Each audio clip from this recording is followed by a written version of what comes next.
Let me take this opportunity to also welcome you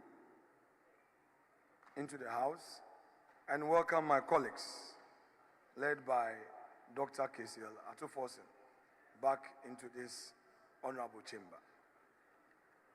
Indeed, it is an established constitutional custom that once in every 4 years, the people of this country are given the opportunity to elect their leaders. First, the President of the Republic, and second, parliamentarians, the people's representatives. On the 7th of December, this mandate was rightfully exercised by the people of Ghana. They did so peacefully, without fear. They have elected a president and members of parliament. It is without doubt that our friends in the NDC have emerged victorious. And I take this opportunity to congratulate the leader of the minority side and his team for such an unprecedented feat. I also congratulate His Excellency President John Dramani Mahama on his election. Mr. Speaker, Dr. Mahamudu Bawumia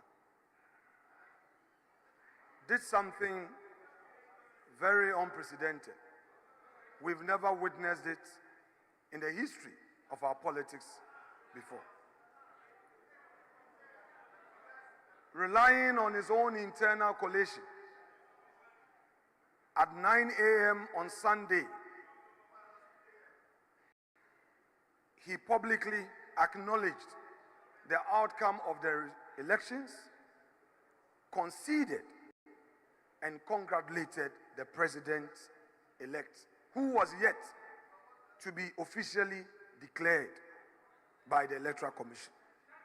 Mr. Speaker, such a move by him was very historic and commendable. Today, we are here because of that singular action. Today, we are here because all of us collective acknowledged that all we have is our democracy. Mr. Speaker, permit me to take us through memory lane. Mr. Speaker, in 1997, after the 1996 elections, the NDC received an overwhelming victory, and the MPP had only 61 in this chamber. It was a 200-member chamber. The NDC was only short of one seat to get the 2/3. But I am happy to say that that supposed mini minority, micro minority, as pronounced by Dr. Atto Forson, emerged victorious in less than in just 4 years because of hard work. They turned the minority into a majority when it came to the 2000 elections. Mr. Speaker, again, in 2012, the MPP suffered another defeat, and the NDC had a majority. In 2016, another historic feat was achieved by the MPP, where we had overwhelming majority in this chamber of 169 seats. In less than 4 years, we started going back.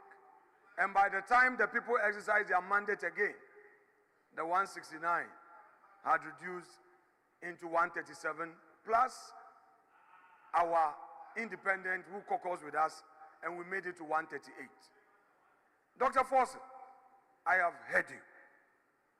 You have overwhelming majority. But that majority will start reducing from the 8th of January. And I know that come 2028, we will be in the majority. Mr. Speaker, already we are experiencing some encircling gloom. This darkness we are seeing, and looking at your posture, we know that you have promised a lean government. You say less than 40 ministers. And you, the MPs, yes. Mr. Speaker, I know they can't take it. Now that we are coming into minority, be prepared. Be prepared. You see you can't take it. You see you can't take it.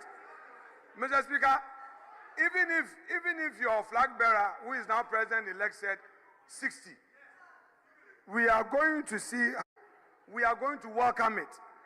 But you say you are going to reduce taxes. You are going to repeal.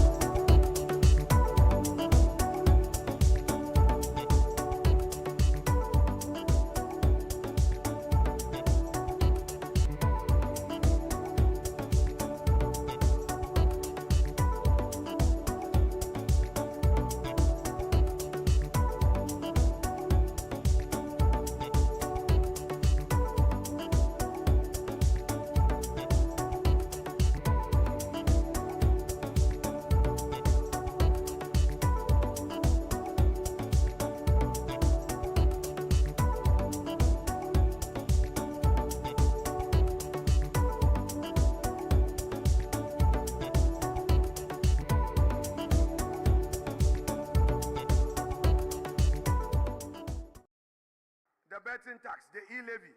You are going to repeal all these taxes. You are going to reduce the taxes at the port. We wonder where you get the money to implement the Onkukon Ketenkete. We are waiting. Mr. Speaker, these are on a lighter note. But Mr. Speaker, clearly,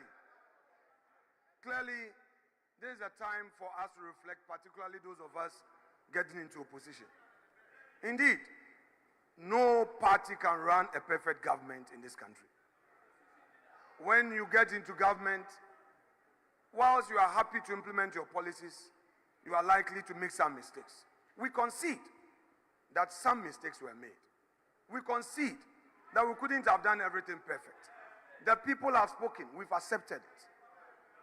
But Mr. Speaker, the coming days and years will reveal the true colors of this umbrella. And the elephant will be watching keenly in this chamber. Mr. Speaker, this House looks forward to a leadership that will keep us going and keep the lights on in this chamber. Mr. Speaker, let me commend you for the 4 years of your leadership in this House. Mr. Speaker, we may have our disagreements, but it is obvious that members' warfare have been key to your leadership. Nobody can take it away from you. Mr. Speaker, the institutional empowerment you've given to Parliament is equal to none. It's largely because, Mr. Speaker, we had you as a speaker coming from within. Mr. Speaker, I don't know whether you are being retained or a new person is going to be appointed, but I pray that if they decide, Mr. Speaker, if they sack you, Mr. Speaker, of all that you've done for them, they are going to sack you. Of all that Mr. Speaker has done for you, you are going to sack Mr. Speaker. We will see. Mr. Speaker, if they decide to retain you, I know Parliament is going to benefit. But should they decide to retire you, Mr. Speaker, they can do it. They can do it. They are unpredictable. They can do it. If they decide to retain you, the happiness of this House will gather further momentum. However, if the new government decides to bring a new speaker, that speaker should come from within. We don't want an outsider. We want somebody from within who would understand us. But Mr. Speaker, having said that, we have some major government business outstanding that I would want to encourage colleagues that within the few days and weeks left, we should do everything possible to deal with these government business so that we can say that it is indeed finished. Mr. Speaker, there are also some important welfare matters that I would want to pledge to my colleagues, that together with my colleague Dr. Atto Forson, who by virtue of his position in the transitional arrangement so far, I know he would understand the need to cooperate to ensure the happiness of members. I cannot foresee members being happy to do the rest of government business when we've not dealt with the issues of welfare. Mr. Speaker, these matters must be attended to. Members have projects outstanding in their constituencies. We need to together work and ensure that statutory funds that are outstanding are released so that members can continue their projects, hand them over, especially those who are leaving us. Mr. Speaker, to colleagues who could not make it, there's a better day tomorrow. Do not give up. The Frenchman will say, c'est la vie. This is life. There are good days and bad days. If you lost, get back to the people, understand them, do some research, and I'm quite sure that upon that and reflection, you'll be better prepared for a better day tomorrow. There are some amongst us who lost elections and came back. Go to them, consult them, and engage them. And if you are desirous of remaining in public life, I'm sure you'll make it the next time around. For those of us who have won, let us be mindful of the needs of our people. We should really evaluate, assess, and critically analyze our votes. Those that were coming down, we should know what the people are telling us so that we'll be better prepared for the next election in terms of the decisions that we will take. Mr. Speaker, with this, I would want to again welcome colleagues and thank also the parliamentary service staff. They've been our silent enablers, encouraging us, supporting us. You know, Mr. Speaker, they make us function and function effectively. To them, I say thank you. We appreciate your work in silence. God richly bless you for all you do in silence for the benefit of the people's representatives. Mr. Speaker, without more, let me thank you for this opportunity, and I say may God bless you.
Right Honorable Speaker, I'm grateful for the opportunity to make a statement to welcome your good self, leadership, and all honorable members of Parliament back to this august house. Mr. Speaker, I would like to congratulate all members who were re-elected in the just ended parliamentary elections. Right Honorable Speaker, again to our colleagues who unfortunately will not be part of the next Parliament, I wish them well in their future endeavors. Mr. Speaker, I would like to profoundly thank the good people of Ghana for their emphatic decision in the December 7th presidential and parliamentary elections. At this point, Mr. Speaker, it is finished. Right Honorable Speaker, I would like to thank the people of Ghana for electing His Excellency John Dramani Mahama as the next President of the Republic of Ghana. The people of Ghana have once again shown that they can rise to the occasion when it matters the most. May I, at this point, acknowledge the hard work of our present 137 NDC members of Parliament for their dedication to duty, which has resulted in the unprecedented number of MPs elect for the NDC party. Mr. Speaker, I'm proud to announce that we were able to snatch over 50 parliamentary seats from our colleagues at the divide. We took more than 50 parliamentary seats from the ruling NPP party. Mr. Speaker, we have clearly shown that it is possible to reduce the NPP majority to Nkokwan Katenkate. Indeed, Nkokwan Katenkate is possible. Right Honorable Speaker, the night Parliament will be unique and interesting. It would be a contest of ideas between the super NDC majority and the mini-micro NPP minority. Mr. Speaker, what happened on the 7th of December polls was a revolution, the people's revolution, what I call it. It was a revolt against a government that is obstinate, insensitive, high-handed, and dismissive of public opinion.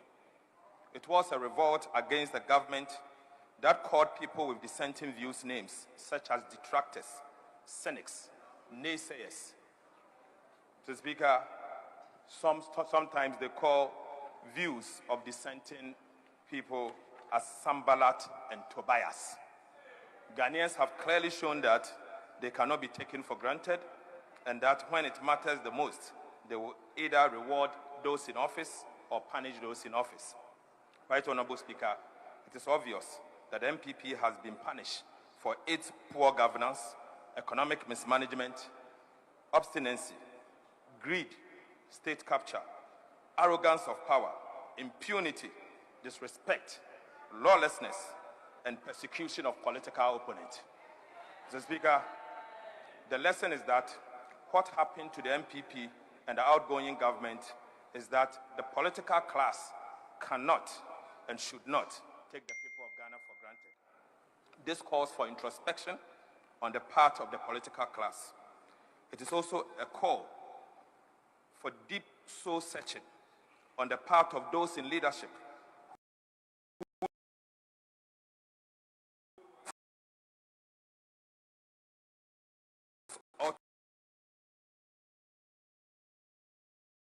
have been heard in acts of impunity, and destruction. To my cherished and